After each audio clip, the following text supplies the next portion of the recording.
Wonder Woman. Wednesday. Oh my gosh, we're back. Listen, if you're a subscriber or today's guest, I deeply apologize for what has become an unexpected hiatus. We've been off the rails for 2 months while I've relearned how to manage my time, combining podcasting with my theater schedule and work schedule and everything else. Also, there was some COVID, unexpected travel in there. Life happened, but we're back.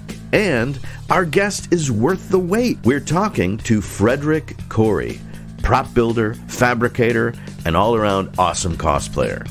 And we're discussing a terrific Wonder Woman episode that turned out to be much more than it seemed. So let's get right to the breakdown before I have one, right here on Wonder Woman Wednesdays. When an ambitious Nazi trains an ape to do her bidding, an enemy informant's life is in the balance when it's Wonder Woman versus Gargantua. And we're going ape. We're going ape. I'm here with Fredrick Corry. How's it going? Hey, it's going pretty good. Before we jump into the episode, and I just gave you like an outline of what we're going to do, and now I'm already going to do something different. I want you to introduce yourself, say a little bit about who you are and what you do, and then we'll jump into the episode. Well, my name is Fredrick Corry, and I make props mostly.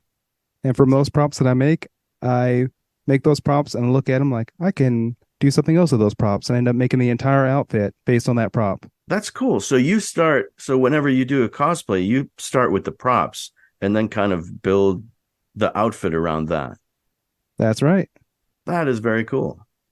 Okay. Well, we're going to talk more about that, but we're going to talk about Gargantua because I think Gargantua needs to be talked about. Did you see the episode? A few times, yes. Okay. I watched it. I have to admit, it's been a long time since I've seen this episode, and I just reviewed it for this conversation, and it surprised me. I'll get into the details, but I liked it a lot more than I thought I would. I thought it was going to be kind of goofy, and it is goofy in places, but I was really touched by this episode, and I'll tell you why as we get to the end, because it's really the last 10 or 15 minutes that I just kept going, wow, this is really moving. But first, before it gets moving, we start out in what's called Nazi-controlled Africa, which is sort of a generic. They just sort of zoom in on a map of Africa, some kind of old-timey map, and they wind up, I think, in the Congo area, and then we see what's supposed to be the jungle, and we see Wonder Woman going through the brush.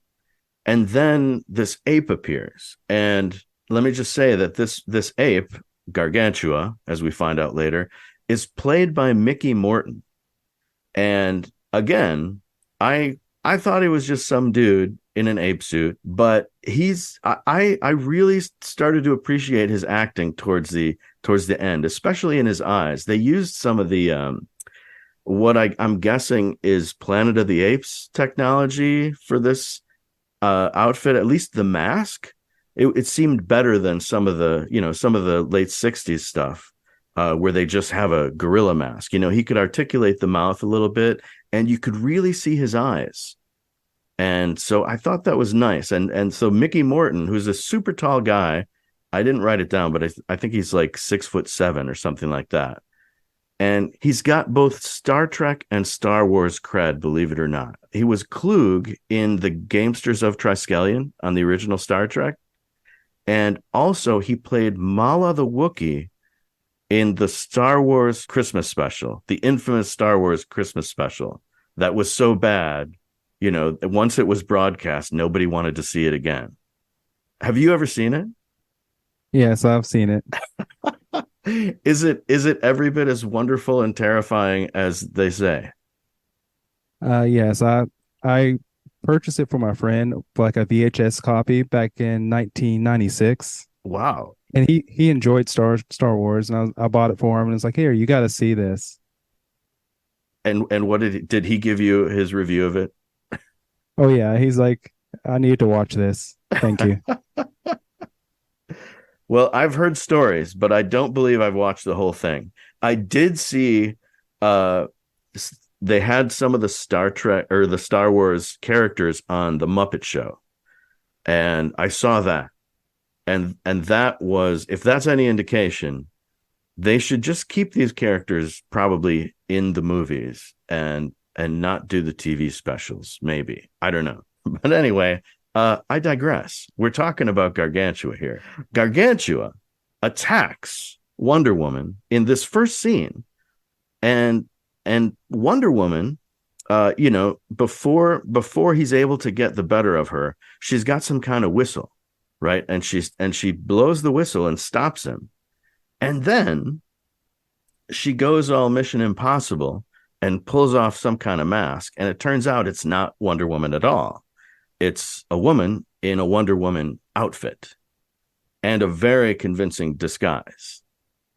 So, and this lady turns out to be Erica Bellegarde, and she is a Nazi who trains animals. She's an animal behavioral specialist, in fact. We find out later that her dad was a famous, world famous animal behavioral specialist. And she's played by Gretchen Corbett, who is lovely, and she was in tons of stuff. And she's actually still working, like still busy. She goes way back to a TV movie called Let's Scare Jessica to Death. One of her more recent, probably the most recent, I think, credit is the movie Pig with Nicolas Cage in 2021, like just 2 years ago. I have not seen the movie, but it looks, I did watch the trailer, and it actually looks really cool. So anyway, so it turns out this lady is training Gargantua to attack Wonder Woman. That's why she was dressed up as Wonder Woman. That's why she had the disguise on. And she feels like he is ready. He's ready for work. And her interest in getting Wonder Woman is like her own sort of pet project, so to speak. But she's actually waiting for orders to see what to do with Gargantua. And sure enough, orders come through, and she's told that they need to go to the States and get one of their agents that's been captured. And they want to steal him back because they're afraid he's giving information to the Americans, which, to be honest, is absolutely true. That's what's happening. So, and her apparent superior, although she doesn't behave like he's a superior, is Robert Loggia. He plays Hans Eichler. And of course, Robert Loggia, you've seen him everywhere. He's been in Big, Scarface, Independence Day, Preetsy's Honor, even Psycho 2, which I enjoyed much more than I thought I would. I'm a big horror fan at times, and the original Psycho is one of my favorites. I'm a big fan of B movies myself. Oh yeah? So what's your favorite B movie? Other than Army of Darkness. Oh, Army of Darkness, yeah. Evil Dead and then the Evil Dead remake. Oh, so have you seen the remake that just came out? No, I haven't yet. That's exciting. I've seen a couple of trailers. Honestly, the demons, or I guess they're called Deadites, is that right? In the Evil Dead movies, scare the crap out of me. Like I can't even really look at those trailers of the new Evil Dead. I just close those posts when they cross my Twitter feed, because they're just freaky, man. I don't know what they do with those demons, but there's something about it that just freaks me out. Ever since he did The Ring, it just keeps getting scarier and scarier. Yeah. Okay, so where the heck was I? We're in Africa. All right, so we find out that they've got to go to the States, right? And sure enough, the agent that they're concerned about is sitting there talking to Steve, spilling everything. He's like, these are all our locations. He's like giving everything away. And this guy, his name is Conrad Steigler, and he's played by John Hillerman, who is best known as Higgins on Magnum PI. And he was also in a Very Brady sequel. I knew he looked familiar. Yeah. Yeah, he doesn't have his signature mustache in this one. But yeah, he's good old Higgins. So he's giving everything away, right? Outside of the interrogation room, Diana and General Blankenship are sort of giving a little more exposition to the audience about, what's going on. In the meantime, Gargantua has now moved to the States in the disguise of a circus gorilla. Like he is basically still Gargantua, but he's in a cage. And Gretchen Corbett, Erica, is also there at the circus as some kind of I want to say it's a showgirl outfit, but it's not a showgirl. If you're in the circus, it's just a circus performer outfit, I guess. I don't know. She's like one of those ladies that stands on the elephant, but they don't actually show what she had to learn how to do to blend into this circus. But but she's already there plotting. She's on the phone with headquarters, and then she goes and tells the guard, who's a plant, that they're gonna grab Gargantua and go forward with their plan, right? So their base of operations is at an oil refinery. They figure out where Higgins is being held, and he's in like a safe house at a hotel, right? So they bring this truck over to this hotel, and Higgins is up there. He talks to Steve briefly. Steve leaves, and so the guys, it's Gargantua, Erica, Hans, and one or two thugs with them, and so they overcome a guard outside, and then she's like, don't worry, check this out, and she like tweets her little whistle, and Gargantua jumps out of the truck and starts scaling up the hotel. Oh, before he goes up though, he dispatches two other guards. Like he just, knocks him into the dirt or whatever. And so he starts climbing, and he's gonna just go up to the fourth floor, which is where Higgins is. And he stands in the window, I guess, just to scare Higgins. Right? Like Higgins is just sitting there reading a magazine, and then he gets the feeling there's something wrong, and he looks over his shoulder, and he looks out the window, and there's Gargantua just looking at him. like Gargantua is smart enough to just, before he jumps in, he's gonna freak out Higgins. So he just looks at him, and then he crashes through the window, and Higgins tries to throw a few things at him. And then Gargantua throws Higgins, or some unfortunate stunt double. And no table. That's right. That's right. The poor table. And a couple of guards come in and try to overcome Gargantua, but no dice. I forget what he does with the first one, but the second one, he just thumps in the chest, and the guy falls backwards and breaks through the door. Like that was a pretty spectacular little stunt there. I loved it. And so then Gargantua grabs Higgins in the most uncomfortable way possible. Like he doesn't throw him over his shoulder. He doesn't cradle him. He kind of gets his arm around Higgins's neck and one of his arms. So he's like carrying him like a parcel under his arm. And then he starts climbing down. And you can see that it's a dummy, at least now that we have a nice HD picture. And the dummy's not looking too great, but it's not terrible until he gets right to the ground. You can kind of see the legs of the dummy sort of bend the wrong way as he gets to the ground. Now you're a prop guy. You're a prop guy. How would you build a dummy? At least put some joints in certain parts of it. Yeah, like some skeletal structure, right? Right. That's the way to go. By the way, like if you had to build a dummy with some kind of skeletal support, like what materials would you use? Depends if I'm on a budget or being pushed by the network to get it done quickly. Uh-huh. Well, what's the shortcut? Paper. Just roll up some paper. Paper and duct tape. Yes. Duct tape. All right, so he takes his paper and duct tape Higgins and hits the ground, and then they switch the shot so they can get the real Higgins in there. And basically he just carries him off, and they take Higgins back to the oil refinery. Steve and Diana get there, and the guard's explaining it was a gorilla, and immediately Steve's like, come on, man. Like, pull yourself together. There was no gorilla.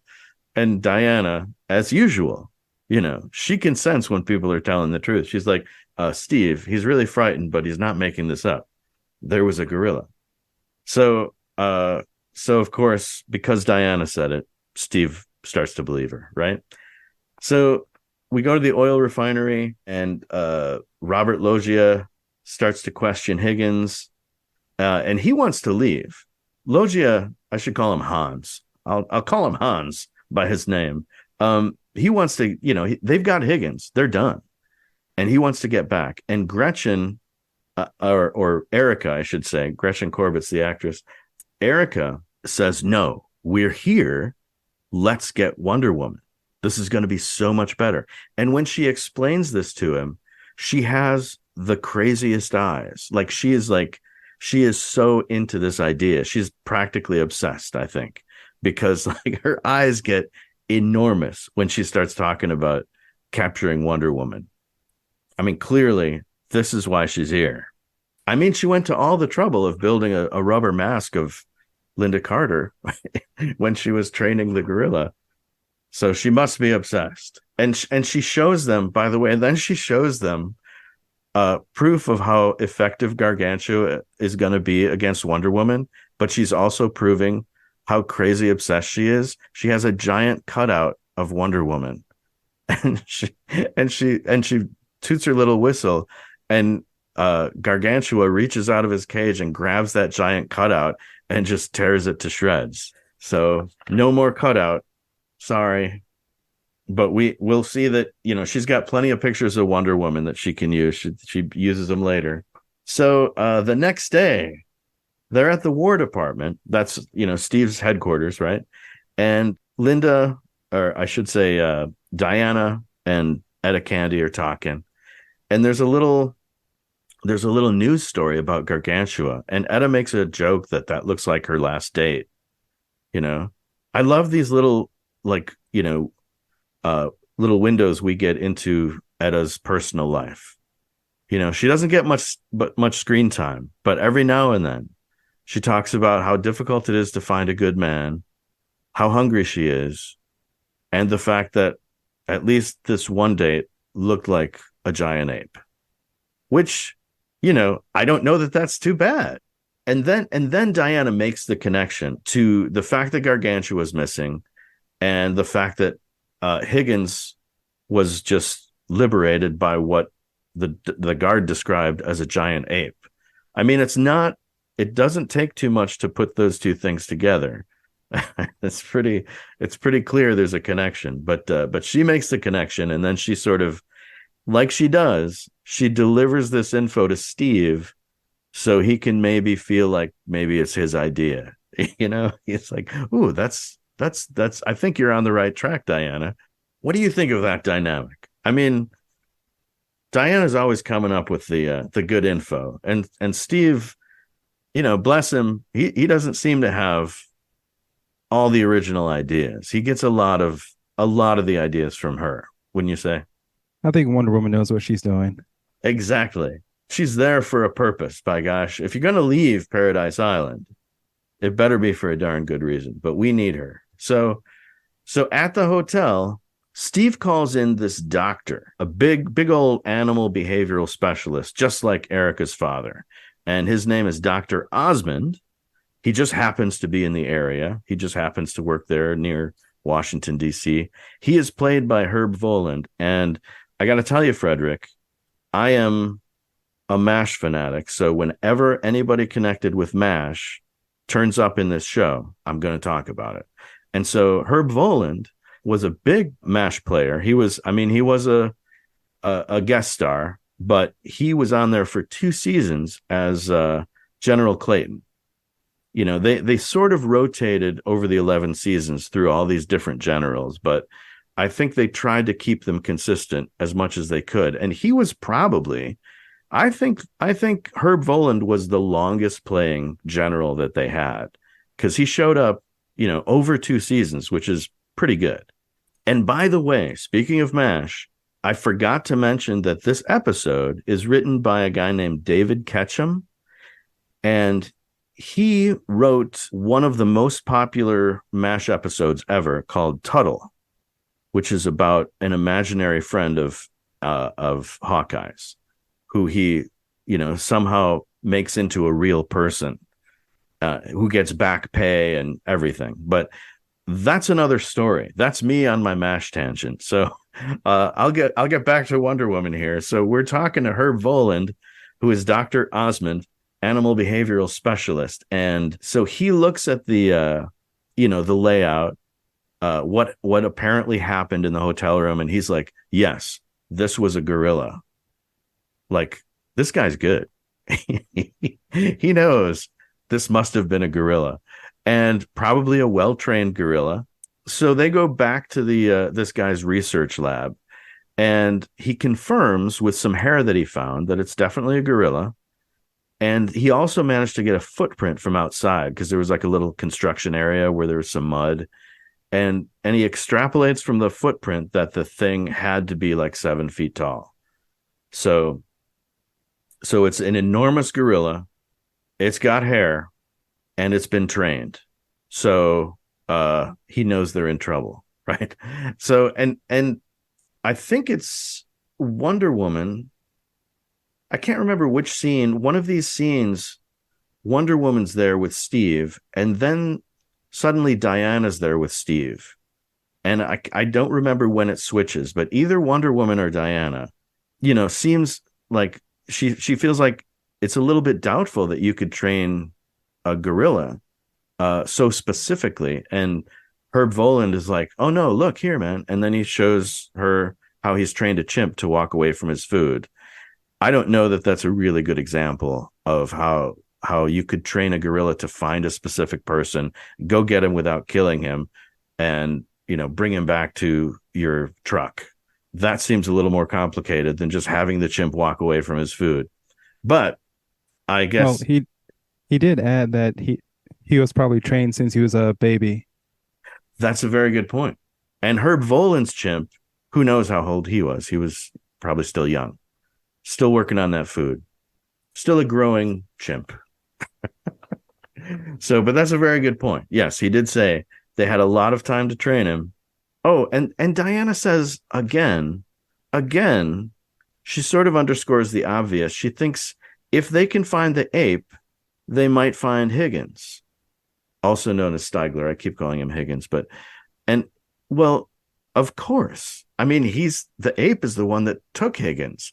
Why wouldn't that be obvious? But still, it looks like Steve, needs a little help making these connections. So he's like, that's a very interesting assumption, Diana. That's exactly what he says. I wrote it down because that is, I don't know. It's either condescending or it's showing that he's really slow on the uptake. Like, that's an interesting thought. Do you really think this ape that stole Higgins, if we find the ape, we might find Higgins? That doesn't seem like a stretch. Then Herb Voland reminds them that there's a substance on the gorilla hair that he found, and it's crude oil. And then he says the word unrefined, and suddenly Steve is like, and here's where Steve gets his own idea. This is awesome. I just realized that. That's wonderful. Steve, I'm proud of you. So Steve realizes, oh, a refinery. There's a refinery nearby. And they go through a couple of refineries and figure out which one it is. And so then he decides to go and tells Diana to call Etta. And when Diana does, Etta reminds her that this is incredibly dangerous. Again, I'm not sure why that isn't obvious at the outset, but Etta reminds her Steve is heading for danger. So, of course, Diana turns into Wonder Woman. Right there, I believe it's in the research lab. I don't know where Herb Voland went, but she felt confident enough that he was gone, so she could just turn into Wonder Woman. And she does that beautiful Wonder Woman turn. I remember Steve Trevor was like, "This is too dangerous. You should stay back." Yeah, it's like, not this time, Diana. You just see her take off her glasses, like, okay. Yep. So Wonder Woman gets to the oil refinery, and they're expecting her. And in fact, Erica says that she left the clue on purpose because she wanted to lead her there. And so she gets the crazy eyes because she's super excited that Wonder Woman has showed up. And she explains her plan. Like, Wonder Woman comes in there and she sees Gargantua and she sees Higgins. And then the Nazis come in and she kind of doesn't do anything. She just goes over to the Nazis and she's like, "What are you doing? Have you been training this ape to be mean?" Like, she's just appalled at the way they're treating the ape. And it seems a little kind of silly right now because she's just walked into a dangerous trap and she's just talking about ethics and, animal treatment.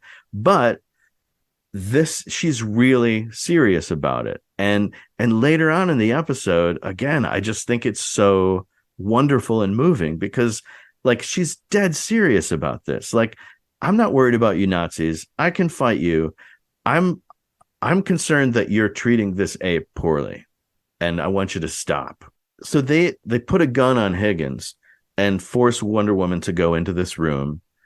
Wonder Woman's not quite sure why she's going in there. She kind of looks around, and then Erica toots her little whistle, and Gargantua jumps out of the cage and gets into that room, and then we have Wonder Woman versus Gargantua, the first of two battles in this episode.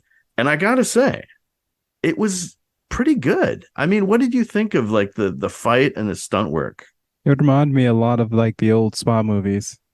I had to look up who was the composer for the music for that episode. Oh, did you find who it was? Artie Kane. Oh, wow. Did you? And what other credits does Artie Kane have? The only thing I've seen related to Mission Impossible was like the 1996 one. Oh, wow. Well, I didn't even think about the music in the fight scene, but I really did enjoy the fight scene, and the music probably had a lot to do with it. And the rest of the credits were Gunsmoke and a couple other really old shows. Yeah, I've noticed a lot of the folks, in these Wonder Woman credits, some of them have credits going way back into the 50s and, of course, the 60s. And there were so many Westerns back then. Like, I can't even believe how many Westerns there were. But people talk about that era like, it was Westerns and science fiction. And that's kind of what was on TV, and spy shows too. So they have their battle royale, right? So they're fighting, and I forget. So there were two fights, and I'm trying to remember what was specific about the first one and what was specific about the second one. In the first one, they're struggling with each other. They're kind of evenly matched. Like he tries to get her a few times and she slips away and she dodges him. And that there's an arm wrestling move where he goes to hit her and she just stops his arm. And they have this great moment where she's just holding him back and he's looking at her like, "How are you this strong?" Like, this is where you start to see that Mickey Morton's serious. Like, he's not just some guy in an ape suit. He's acting, and it's working. So they kind of come to a draw. I mean, he reaches from behind and sort of gets her. And then Steve and another guard come in because Steve has arrived to save the day after Wonder Woman's already there. Steve arrives to save the day, and I shouldn't make fun of him because he did catch the two Nazis that ran outside. And oh no, that's later. I'm sorry. He doesn't catch the Nazis. He gets there a little late, but he's there to stop the fight with Gargantua and Wonder Woman. And they're going to fire, they pull out their guns, Steve and this other guard. And Wonder Woman's like, "No, don't shoot him." And one of them takes a shot. The guard takes a shot. and she deflects it with her bracelet. And then Gargantua pushes her out of the way, and the guard takes a second shot and hits Gargantua in the arm. And then she goes over and comforts him. And she even, in her kindness, makes an excuse for the guard. She's like, that guard didn't know. He didn't know that he didn't have to shoot at Gargantua, even though she said, don't shoot. But anyway, so she wraps his arm, and Gargantua is looking at her like, you're really nice. Like, I really like you. Like, he's bonding with her. And now, when you were watching this, did you see those acting moments with Gargantua? Yeah, I did. When I first saw it happen, I was wondering what type of officer Diana Prince was, because I never could remember what rank she was. So I looked it up, and some of the issues said she was a nurse. Right. Well, she had started in the pilot as a nurse, and then I think they gave her the rank of lieutenant, maybe, and then they changed it to yeoman. And I think she was then a yeoman for the rest of the first season, like an air. I don't know. I want to say Air Force, but that can't be right because a yeoman is a Navy person. Can you tell I've not been in the military? The only thing I know about ranks is things I've seen from Stargate and Star Trek. Yes, that's where I get my background. Star Trek, MASH, a little bit of Stargate, just enough to make me think I know what I'm talking about. And then when pressed for it, I'm utterly confused. So, but I know they call her yeoman a lot. So I'm pretty sure that's her rank for most of the first season. And then I think in the second and third season, because it's present day and it's more of a spy agency, that she's like a government, like a CIA type of thing. I don't know what it's supposed to be. When I get into those seasons, I'll figure it out. But anyway, I don't think she has an official rank there. I think she's just Agent Diana.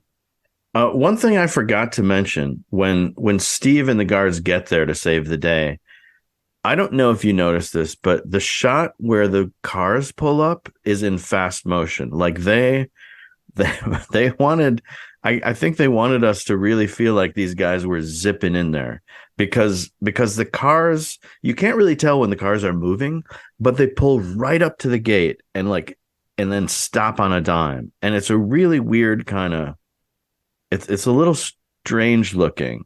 I didn't catch it the first time. And then Steve gets out of the car, and I think the director told him, get out of the car in slow motion because we're going to speed this shot up. And so they shot it at a slower frame rate. So the whole thing has to be, at different speeds. So when they pull up, Steve does this awkward kind of walk out of the car, which again, it almost looks normal, but there's just something about it that's a little weird until you realize that he had to do it in slow motion because they were filming it in such a way that it would speed up. And I don't know why they did that exactly. I guess, because they have a long shot of the vehicles approaching, and it would probably take a long time. And I guess they wanted to show the urgency of it. Anyway, it was just a weird little shot that I noticed, but it wasn't that bad, but it was still a little strange. So anyway, so now the Nazis have escaped, but they've got Gargantua, which makes Wonder Woman happy. And so now they're at the research lab. And this is what I was thinking when Wonder Woman's there. This is the first time Wonder Woman, I believe, is at the research lab. And she explains to the doctor there, Herb Voland, that on Paradise Island, we live in peace with all animals, even the ones that you think of as ferocious. And I think that's a beautiful sentiment, but I'm not sure I believe her. I mean, have you read the comic books? I have. Because they spend more time explaining Paradise Island in the comics. And so I'm just curious if that sounds right to you, that because what she's implying is like, a tiger, for example, or a lion is not going to mess with anybody. Like, we get along with all these animals. And does that sound right to you? They never really go into it on the comics. They just kind of opt out of this, because this has implications. I mean, I don't want to get, too far into it, but she is so passionate about caring about every kind of animal. I have to believe that she would have trouble eating meat. And I don't know that there's evidence of that. I mean, I haven't made a study of what Diana or Wonder Woman eats whenever they shoot them eating. I mean, I don't know when they eat. I do know that somewhere in the future episodes, she's at a dinner party. So when that happens, I'm going to keep an eye on what she eats, because I mean, I feel like she's very passionate about this philosophy, and it's great because you can see it. There's other episodes where, like, she's talking to a dog, like, she's serious about her animals, and it's awesome. But I just wonder, like, what are the further implications of that? And if they actually get into them in this, 70s TV show. Probably not. Probably I'm overthinking the whole thing. Is that true, Fredrick? I'm overthinking it. I'm remembering Cersei and how she turns every couple of the Amazons into pigs. Oh my gosh. Tell me more about that. Yeah. You know how Ares comes and messes with the Amazons? Cersei does something similar, but her magical powers is turning people into pigs. Whoa. And does she turn Diana into a pig? I don't know if that happened in one of the comics. I can't remember. It's been a while since I've read them all. Wow. That's harsh. I hope they got turned back. But on the other hand, like on Paradise Island, they treat their animals well. So even if you're a pig, you're going to do okay. Even the board game that came out, her power was turning the Amazons into pigs. Wow. That they should have done something with that on the show. Maybe that was going to be in the 4th season. Who knows? Maybe she'll come out in the next movie. Yes, absolutely. I hope there's a next movie. I mean, do you think there's going to be? Yeah, of course. Okay. Because there was one in the planning, and something happened with that, right? Or was it just that they didn't want Patty Jenkins involved? Because I guess Patty Jenkins got booted or something. Did she? That's what the Twitter tells me, and I know that absolutely has to be true. If I saw it on Twitter, it must be true. Of course. I mean, I got to tell you, maybe you're different than me, but I don't get into this too far because I'm not really a comic book guy. Like I'm not good at, like, understanding comics because I don't have enough background. But I got to tell you, the DC movies seem like kind of a mess. Like they're trying to find their way. Like they got it right with Wonder Woman, and they got it. It looks like they're getting it right with the new Flash movie. But it seems like, the stuff with Superman and Batman has been kind of hit and miss. And then there was the whole thing where the Justice League movie was redone. And, I don't know all the ins and outs, but it just seems like there doesn't seem to be somebody operating this ship. I mean, do you have an opinion on all this? I don't. I just watch it. The worse it is, the more I enjoy it. Well, I think that's a great attitude. Did you see Aquaman, by the way? I've seen Aquaman. I've seen Catwoman. Catwoman? Which Catwoman? Halle Berry. Halle Berry. I'm one of the few people who loves that movie. Did you love it? Yes. Awesome. Yeah, I think that movie is like, I mean, it's just top of the line, crazy and awesome. I just love it. And they got all the right people, I think. Halle Berry is incredible. Sharon Stone is awesome. I think it's great. They had so many directors and so many people doing the cinematography. You can tell that everyone had the finger on everything. Kind of Yeah. like this episode. Yeah. Like at the beginning, you can see people just standing in the shadows. I'm like, I don't know how they lighted that. Like they Oh, were half in the shadows and half out of the shadows. yeah. This episode, I guess I would blame the director, but I didn't write his name down because because I have to say, so when you do these classic TV podcasts, some people don't necessarily talk about the backgrounds of certain actors. Some people go down the whole list of, every person and what they've done. And I just feel like there are so many minor characters who have basically the same resume. Like a lot of these people, play supporting characters in a million TV shows and a couple of movies. And, unless they're really going to pop out at you, I guess I don't feel like going into it. And maybe I'm wrong. I don't know. I'm still, this is month number 3, I think, of me as a podcaster. So thank you for being patient with me. But that's I'm just kind of hitting the highlights. And the director, I remember looking at his credits and thinking, well, that's interesting, but not too interesting. So so I didn't write his name down. But whoever he is, he needs better lighting, right? Well, I enjoy those lightings. Reminds me a lot of the B movies. Yeah. My wife, who you met, by the way, I was gonna talk about her later, because she was at that cosplay contest you were at Con Carolinas. But she calls this some of the choices that are made in these Wonder Woman episodes are very Ed Wood, like Ed Wood directing. Like you could probably do another take and get it better because something moved that shouldn't move, but who's gonna notice? Let's just move on, you know? It's there's only so much budget. So and that's I didn't write it down, but that is one of the things that I love about this particular episode.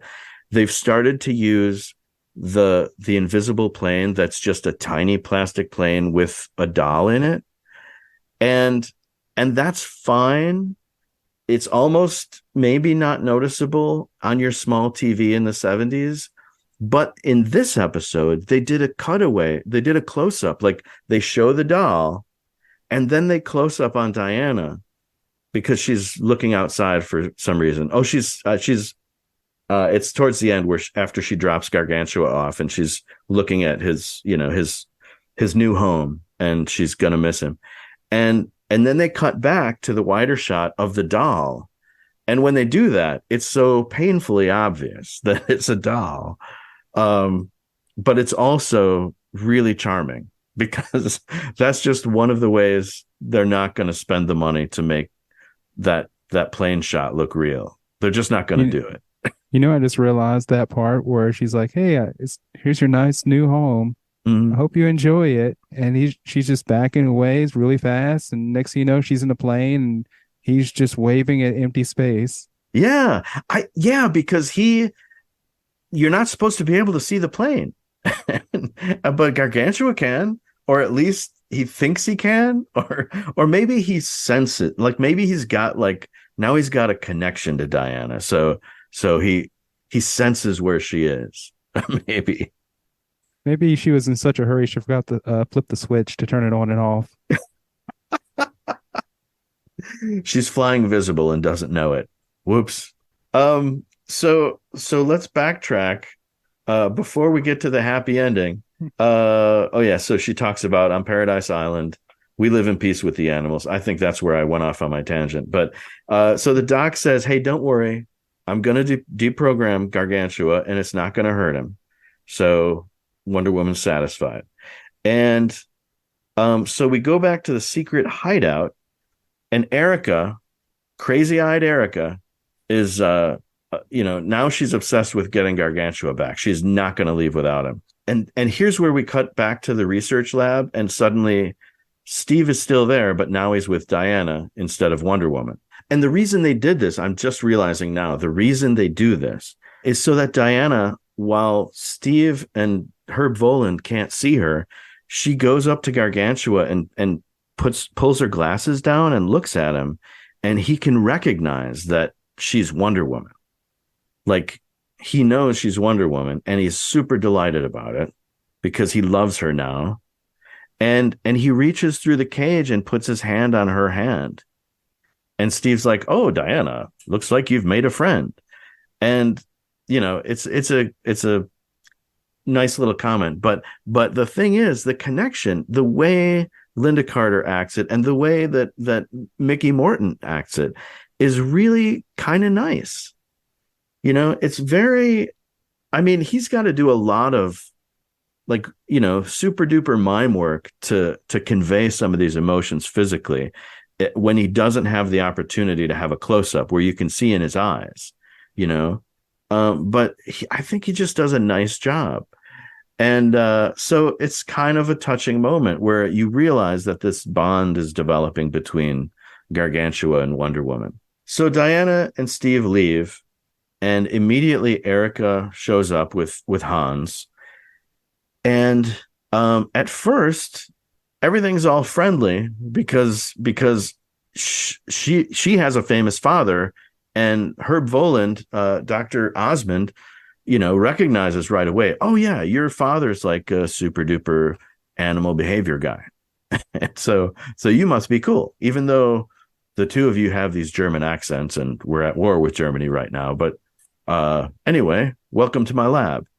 So they come in, and they, Hans overcomes him, grabs him, and she goes for Gargantua, and she can see that Gargantua hates her now.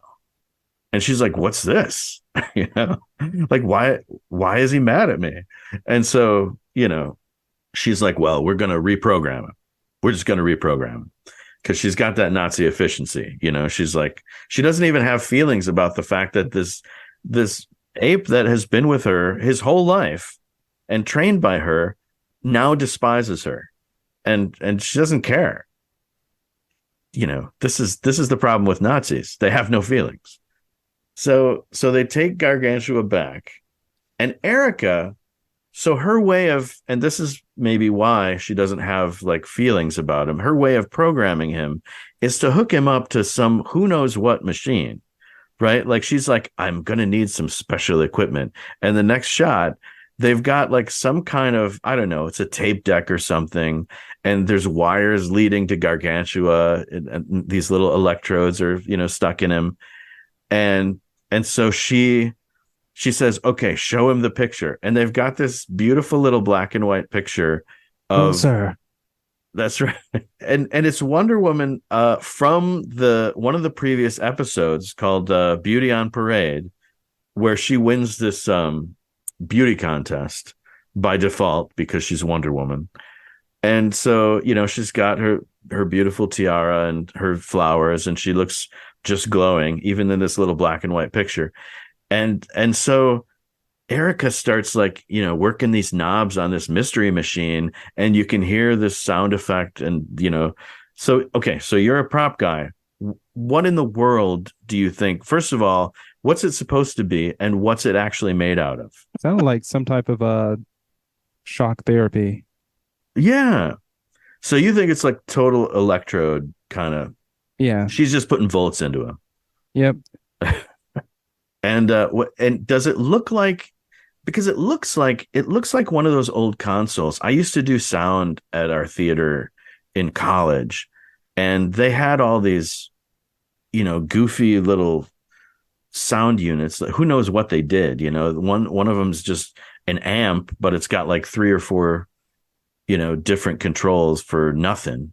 So it's like one of those vague machines that does who knows what. And she's just pumping the volts into him as they're showing the picture. And what's weird is like you're right. Like Hans is supposed to hold up the picture, and he sets it down, and she's like, hold it up. Because like otherwise he's going to start looking at them and getting mad at them. Right? Like he's going to imprint, negative vibes on them and go after them. So Hans has got to hold that picture up. So he holds it up and wiggles it. So anyway, we assume that once Gargantua's had enough and he gets up and takes this machine and just smashes it through the table, he's programmed. that's her. I guess that's her answer. Like, okay, now he's ready. Yeah, Gargantua stands up, breaks the chains that was tied on him, and throws everything at the people that reprogrammed him, and they just run away. Right. That's how, that's a good sign that he's ready. Like that's, she's got to lose all the equipment every time she has a success with him. So in the secret war radio room, Steve learns that somebody in their network of American do-gooders, I don't know. I guess Steve is part of an information and security team. Like I forget the name that Blankenship used, but it's like some kind of internal security division or something. And anyway, Steve's got minions all over the place looking for this headquarters because Higgins gave them locations. So anyway, he figures out that they're at the pier now. They're at some warehouse by the pier. And he tells Diana he's going. And this is where she's like, she tries to go to, and he's like, no, too dangerous. You're going to have to stay here. Do some filing. So she does her second transformation, and Wonder Woman gets to the warehouse, and we have this really super cool. We have two great stunts right here. Somebody, and they're not credited in IMDb. The two primary stunt women were Kitty O'Neill and Jeannie Epper, and I don't know which one, if either of them did this, but there's a great, she's climbing the rope up the wall of the warehouse, like she throws her lasso up there and then climbs up, and it's somebody really climbing. As far as I can tell, I mean, maybe they did a Batman, but I don't think so because of the angle. So she actually climbs that rope, whoever this stunt woman is, and gets to the top. And then she's looking down at everybody through a skylight. She's like doing a Gargantua, where she's waiting at the window, right? And then decides to crash through the thing. And it's a great stunt. I assume it's the same stunt person, although those are two very different stunts. So they might have had two different people do them. So then, there's mayhem, there's fighting, and Wonder Woman. Now let me see if I can figure out the order here. So she crashes through the skylight. Oh, and I did write down. Oh, this is where the theme comes in. They just lay down the theme, Wonder Woman, because now she's kicking ass and taking names. And she lassos Erica, so Erica can't go anywhere. But then Gargantua gets her, and he's trying to crush her, right? And she flips him. And now, give me your opinion on this flip, if you remember it, because I have to believe from the effortless way that she flipped him that it was a dummy. But this dummy, if it's a dummy, had more integrity. Like it didn't seem floppy or anything. It seemed like a real person, but maybe a smaller person than Mickey Morton. They did list in IMDb that there was a stunt person specifically for Mickey Morton. So that may have been the shot that they used it. But the flip where Wonder Woman throws him is just awesome. It looks like a real person. Yeah, it does. It does. Even when the hand hits the ground, you can see the hand bounce back up and move. Oh, wow. I didn't even notice that. Yeah. Wow. So that was a great stunt shot right there. And so do you recall, could you see Wonder Woman's face? Cause I have to assume that was a stunt person too. I can't. Okay. I mean, it was probably a stunt person, especially if the person being flipped was a guy. In the ape suit, then it was probably a professional stunt woman throwing him, because that was a good throw. I mean, that was probably, out of these three stunts we've just been talking about, that one was the best one, I think, or the most that one, I couldn't believe that they did it. Like I just went, wow. Because you like he's not landing on a mat. You can see how he lands, right? Yep. I don't think there's room for a mat. I think you can see him hit the, like you said, you could see his hand move. Yeah, he So lands flat on his back. wow.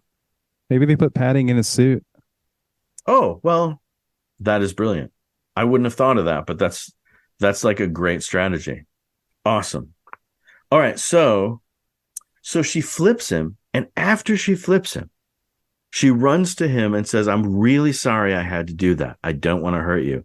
And this is the scene. I swear, I don't know why. Maybe maybe I'm having an emotional couple of days, but I just got I got weepy when she was so sweet and gentle with him, and he appreciated it. He's like, that flip must have knocked the programming out of him again, because he wasn't mad at her anymore. He was like, "Oh yeah, you're my friend and I really like you. That's awesome." And she's just, like calming him down, making sure he's okay. And it's just a really sweet moment. And so Steve comes in and she's like, "I'm sorry, the Nazis got away." And he's like, "No, we caught him. It's fine." And so all's well that ends well, right? Except that for some reason, and I don't know why this extra scene was in there, because you would think after all this, Wonder Woman would just take Gargantua back to the Congo, right? But I guess, maybe they just wanted to show the scene where Gargantua is sent back to the circus. And Wonder Woman sneaks into the circus and she's like, "I can't stand the thought of you being here. So we're out of here." And she breaks the lock on his cage and walks him out. And they both kind of like, sneak out. And big old Gargantua is way bent over. Like he looks shorter than Wonder Woman. And I mean, Linda Carter's very tall, but this guy is 6'7", right? But he's like all hunched over, sneaking out with her. And Yeah, I thought he was a different actor. It's so short, much shorter. and it's possible that he was for that shot. I mean, maybe Mickey Morton, was done and they wanted to add this shot, because it does seem like an added shot. Like you could cut from this last scene to her taking him to the Congo. And I don't know why this extra scene is in there. But anyway, she sneaks him onto her plane and then takes him. Once again, they do the same weird map shot to the, this old timey map of Africa. And we get to the Congo, which is no longer, by the way, a Nazi held territory, which it was in the first scene, because she wouldn't take him back to Nazi terrain, right? She would take him, someplace where he's going to be safe. But anyway, she gets him back home, and they're in the jungle, and she says, "You can be here with all your friends," which is a really sweet thing to say.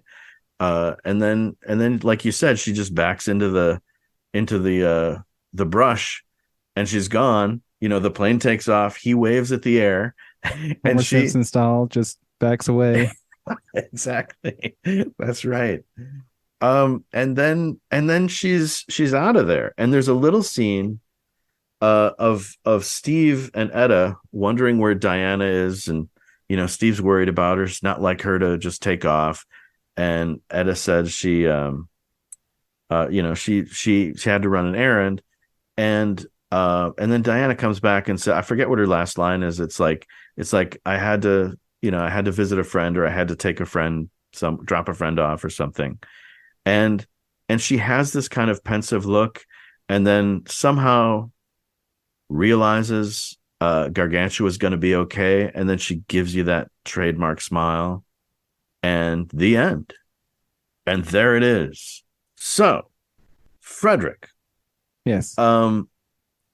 Like I said, we met, or I didn't actually meet you. My wife met you at Con Carolinas, and you were there with a Wonder Woman cosplay. Yes. So I want you to tell me all about that. It was the Kathy Lee Crosby 1975 Wonder Woman or 1974. I can't remember what year the movie came out, but it was that version. The first time I saw it, I was like, this is probably the most gender neutral Wonder Woman costume I've ever seen. And I always wanted to like make it. Mm-hmm. So when I started making whips, Wonder Woman lassos for my friends, I was like, I'm going to make one. And after that, one became two. Two became 14. 5 of them glowed. A couple of them sparkled in the light. Then I was like, I've got this lasso. I'm going to make a costume to go with it. Wow. Now let's backtrack a little. Because I don't want to gloss over all those different lassos. Like, tell me, how did you make how did you make the glowing one? If you ever been to the Dollar Tree, you've seen that yellow mesh. Sometimes they have like green mesh, like gold mesh, purple mesh, like during the holidays. And I bought some of that, and I ran along some rope. Oh, okay. And that became my first lasso. So that was quick and easy. So I got some EL wire and did the same thing. Then after that, I tried fiber optic. I've even tried LED wires or LED string lights. And have you used any of those in any other cosplays, or do you just have them like ready at the ready? I just have them. I'm down to like 3. I've given I think 13 away as gifts. Oh, okay. So you give them away? Yeah. I'll make them, and just so I don't have them cluttering up my space, I give them away. Okay. And so then what was the one that you settled on that you then built the Kathy Lee Crosby costume? It was the movie accurate version, which is just a piece of gold string you get, like you pull down curtain string. Yeah. Yeah. That's all that was. Oh, wow. Okay.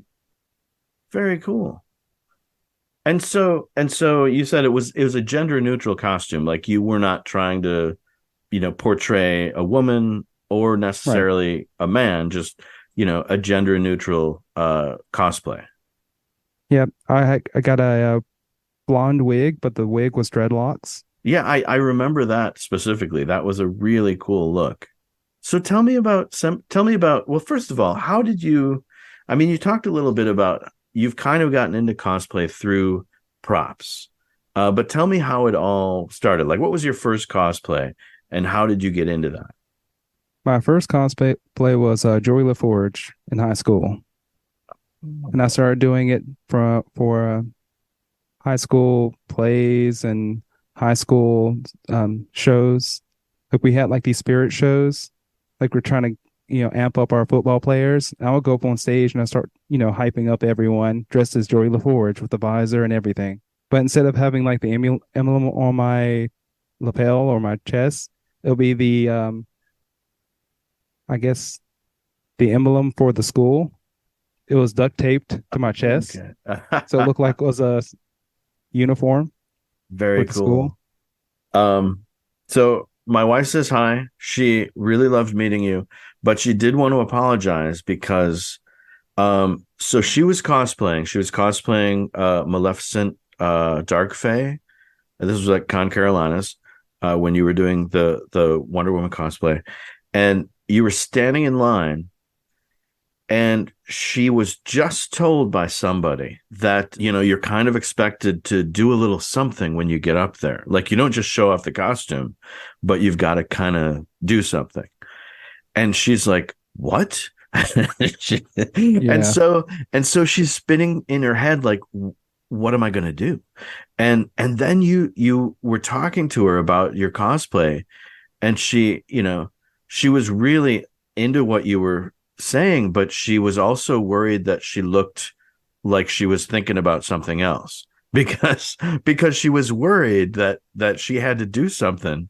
And she's like, I don't even know who this character is. It's like, it's a dark fae from Maleficent, but she didn't really have like a specific, it wasn't from a specific like actor's portrayal in the movie. It was just more of a generic idea. Yeah, that question got me too. Oh, did it? Yep. I can't remember. What did you wind up doing? I just went up to the middle and spun around. Just, you did the spin. Awesome. Yeah.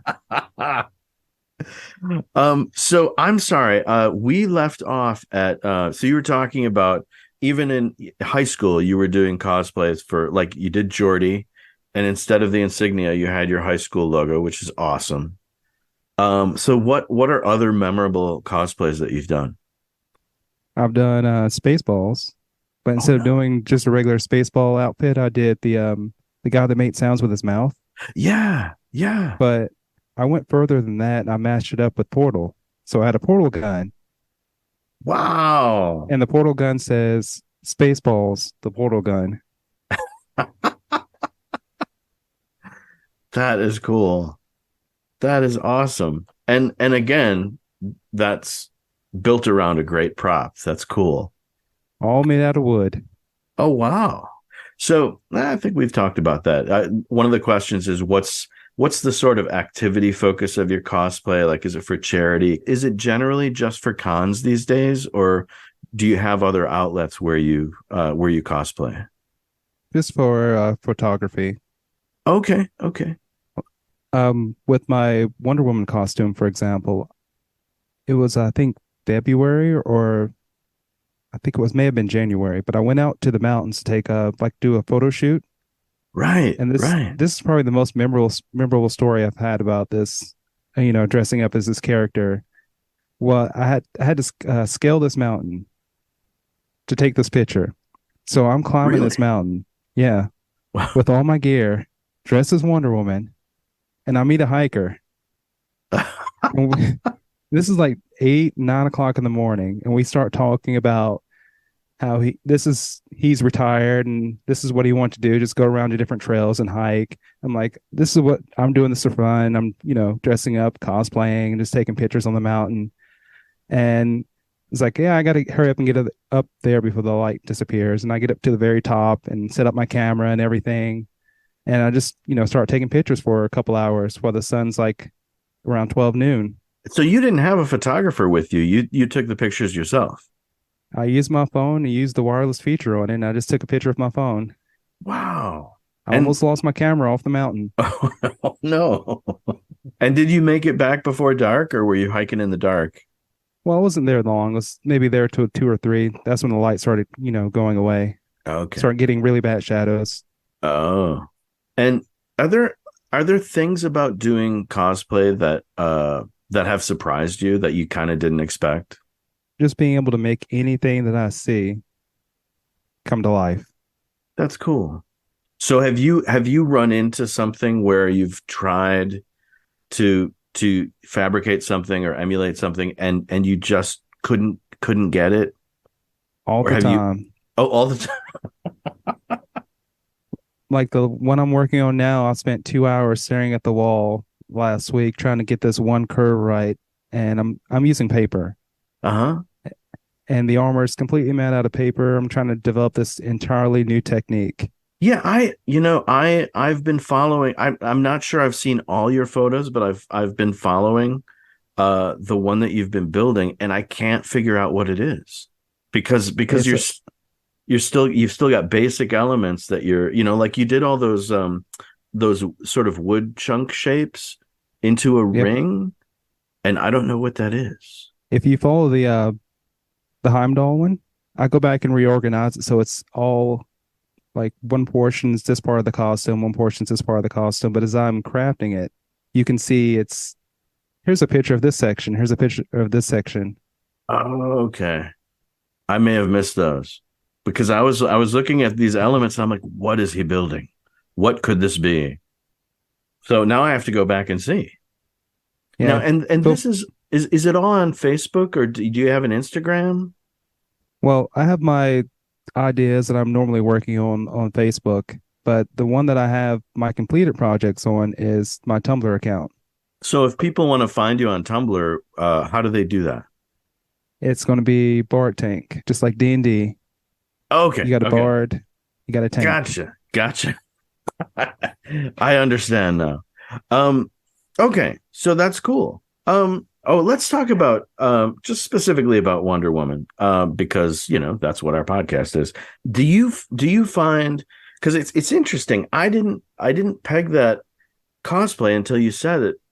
that it was the Kathy Lee Crosby version, which of course it is. Now that I look at it and understand that, but have you? I mean, obviously you've seen the Linda Carter series. Do you find her an inspiration? Compared to over Linda Carter? I mean, yeah. Do you find Linda Carter to be an inspiration? I find the character in general to be an inspiration, no matter who's playing the character. Oh, okay. Yeah.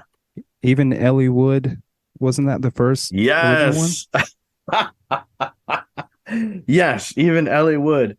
She's gonna be at a con. She's gonna be talking about. She's gonna be at a nostalgia con, and she's gonna be talking about that crazy pilot that they did. That's interesting that you know. So you know about her. Oh yeah. You know about all the Wonder Women. Even the unaired pilot that was between Gal Gadot and Linda Carter. Was that I forget her name. She's on the Orville right now. Yep, that's her. Yeah. Yeah, I've seen pictures, but I've never seen any clips or anything. I was able to view the unaired pilot. What did you think? Oh, I enjoyed it. So tell me about it. What was the plot line? She had 3 identities. One identity was, of course, Wonder Woman. And believe it or not, the Wonder Woman character was like the business character. Then she had Diana Prince, and she had another character. What was that character? I got it backwards. Oh, that's the character that was in charge of the company, because she had her own company. Okay. And she was like marketing all her toys and everything. Okay. So and I think she was on secretary or something, but it wasn't really. They didn't really explain much of it. She played the boss and the secretary. I think so. Wow. Well, that's interesting. They probably felt like they had to come up with some new angle, but that's fascinating. I mean, I like that actor. And I like her in the Orville, and I feel like I just saw her do something else that I really liked. So that would have been really interesting to see. I'm glad you got to see that. Is there anything that you wanted to talk about that we haven't touched on yet? Not that I can think of. I remember watching Wonder Woman with my father when I was younger, but I didn't really start catching up on all the episodes again until I was in college. I go get off from my classes and come home really quick and watch 1 hour and then go back to my classes. Yeah, I watched it when I was a kid, but I wasn't like a faithful viewer until maybe after it was in reruns, and then I forgot about it, and then it came back on MeTV like in the last 5 years, and I started watching it, and I'm like, this is amazing. I love this show. And I remembered watching it as a kid and being in love with it. Like I was absolutely in love with Linda Carter. She's, just so beautiful. But anyway, well, Fredrick, thanks for coming on the podcast. I really appreciate you, talking about all this stuff. Thank you. And so we talked about where people can find you online. You prefer they go to the Tumblr is probably the best place to go. Awesome. And maybe I'll see you at Con Carolinas. I'm trying to figure out if I can go there. Yeah, I'm hopefully trying to be there this year. And if I can be there this year, someone might have a gift. Oh, wow. In the form of a staff. Wow. Very cool. From a Maleficent. Oh, really? Wow. Yep.